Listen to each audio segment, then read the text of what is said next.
Your plane did not explode. It disappeared. Show me. Ta-da! Excuse me. I prematurely ta-da'd.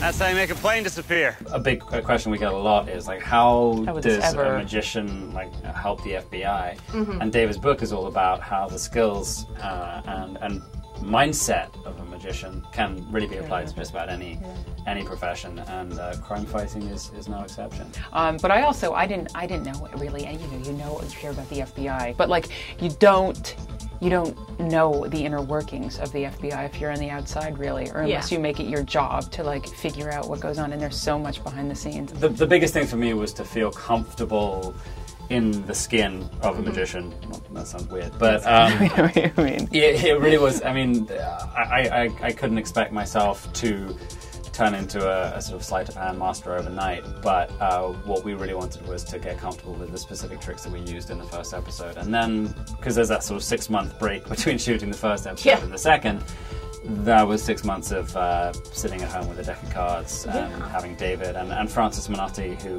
worked day to day on the show, who's an amazing magician, on the phone pretty much every day, just like, okay, I think I figured this part out. How do I do this next bit? Now? To be out in the streets and to have the kind of pulse of the city as a character on the show was really cool. To get the locations we got, it was great. And I really loved getting to grips with the fact that New Yorkers just don't care what you're doing or why you're there, but if you're in their way, it's fun, especially when you're mid-scene and it's great. Somebody just barrels through because they are running to their flywheel class. They have to go. Yeah, you don't want to spoil magic for anybody. You don't want to give away secrets that aren't yours to give, and that's a huge priority for the show and for David and Francis. So in the writers' room, being like, we can show this, we can't show that. We can reveal this, we can't. And the biggest thing that David explained is that essentially if a trick has been around for 100+ years and it's kind of all it takes is a quick YouTube search and you'll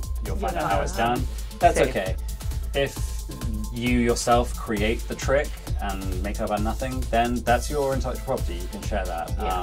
But if it's a trick that somebody else is using that is kind of part of their livelihood, their bread and butter, exactly. Yeah, we're not going to show that. How that's done. I couldn't have done without my beautiful assistant. Don't ever say that again.